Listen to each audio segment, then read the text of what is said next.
You should be a monster.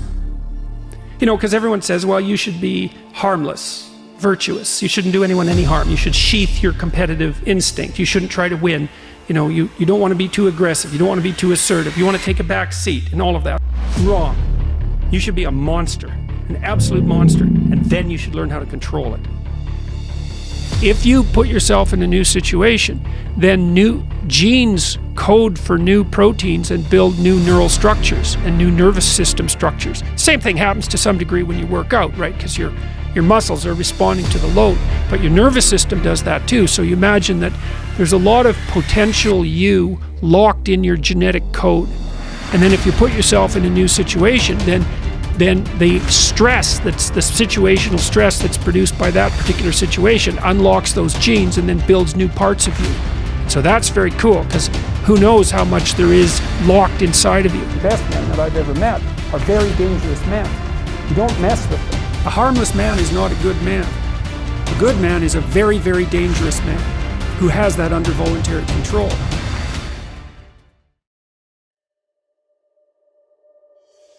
Women don't even like harmless men. They hate them. They like to claw them apart. You know, what women want are dangerous men who are civilized. And they want to help civilize them. Right?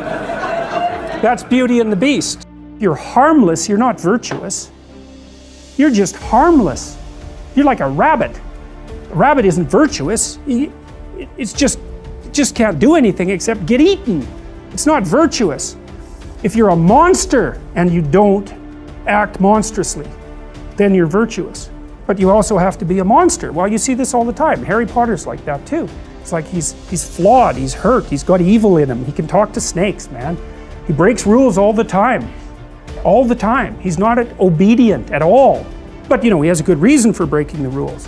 And if he couldn't break the rules, him and his little clique of rule-breaking, you know, troublemakers, if they didn't break the rules, they wouldn't attain the highest goal. So it's very peculiar, but it's a very, very common mythological notion. You know, the hero has to be a monster, but a controlled monster. Batman is like that, you know. I mean, it's everywhere. It's you know, again, in the Harry Potter stories, you see he's touched by evil, right? He actually has a soul fragment that's embedded within him that's as black as anything can possibly be. That's why he can talk to snakes. But without that, he wouldn't be able to have any victory. And that's exactly right psychologically. Unless you can think the way that an evil person thinks, then you're defenseless against them, because they'll go places you can't imagine and then they win. And so the best men I've met, it was interesting even when I was in junior high and high school, because most of my friends dropped out, you know, by the time they were grade 10, thereabouts. And a lot of them were guys who developed physically. They're pretty powerful, and they're just damn sick of putting up their hand to go to the bathroom. It's like, you know, they're not doing that anymore. One of my friends got kicked out when he sort of challenged the gym teacher, you know, physically. And the gym teacher, he could do an iron cross. He was a tough guy, and so it was no trivial matter for my friend to stand up to him, but he got expelled anyways. But, you know, I noticed that it was often the kids whose character I admired that either quit or got expelled, and they were the tougher guys who were just sick and tired of following rules that didn't take into account their character, and then they'd go off and work in the oil rigs or whatever. And you could do that in Alberta at that time. That was really hard work, you know, so it wasn't like they were necessarily taking the easy path. But like, a harmless man is not a good man. A good man is a very, very dangerous man who has that under voluntary control. Like one of the central female stories, let's say, if the hero archetype is the central male story, there are variants of hero archetypes that are relevant to women, and one of them is Beauty and the Beast.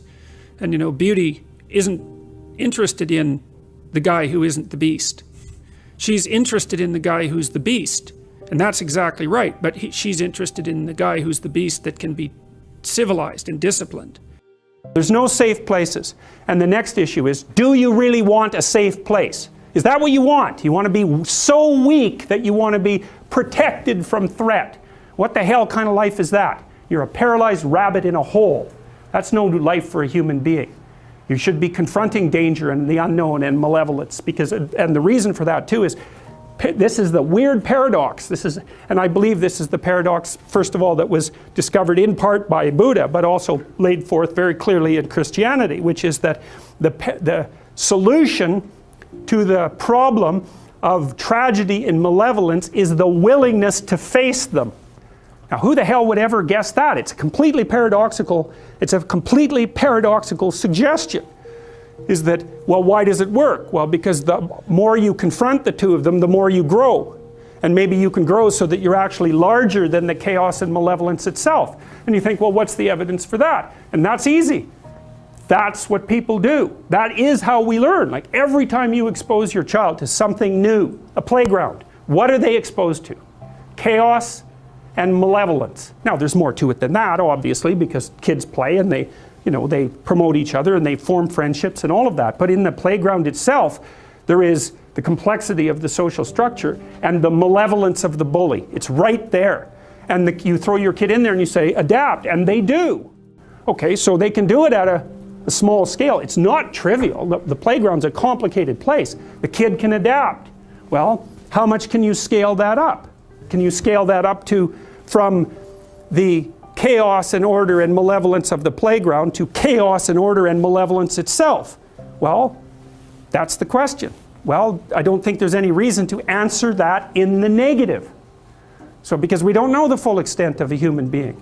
And it is the problem that's worked out. So, in the Buddha story, for example, what happens after, so Buddha's world collapses in the same way that Adam and Eve's world collapses. It's a consequence of repetitive exposure to mortality and death. What happens to Buddha is he realizes that the little protected city that his father made for him, the walled garden, it's exactly the same motif that's in this Adam and Eve story, it's fatally flawed.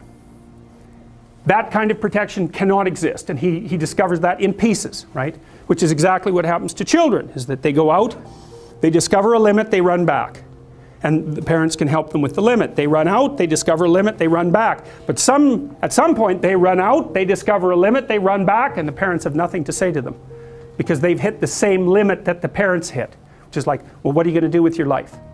How are you going to operate in this archetypal universe? Well, your parents can only say, well, they can say you identify with the proper archetypal figures. They do that, they at least act that out for you, but at some point it's a problem that they cannot solve for you without making you weaker. Now, you can tell, I think one of the best, there's two pathways to the development of the shadow, and they're tightly allied with one another. The fundamental pathway is truth, and that's to face the bitter truth about yourself. But to break that down more particularly, you might think about that as the capacity to observe your own resentment. You're going to be resentful and bitter in many situations because you don't get what you want. And if you watch that resentment and bitterness, you'll see that it produces fantasies that can be unbelievably dark. And that can be very frightening, and you might not want to admit to yourself that you're actually capable of having fantasies like that, or impulses like that, or aggressive feelings like that. But the thing is that if those aggressive feelings and impulses and fantasies are integrated into your character, it's like you're opening up a dialogue with a part of yourself that can be very forceful and strong and dangerous. And it's really useful to be dangerous, because if you can be dangerous, you often don't have to be. And it's often weak people. For example, it's weak men, generally speaking, who rape. You know, that's a very, very common occurrence, and that's a violent act, but it's born out of weakness, not out of strength, that's for sure. And so, anyways, you attend to your resentment honestly, and you observe yourself and what you're actually like. You got to pay attention as if you don't know yourself, as if you might harbor hidden devils.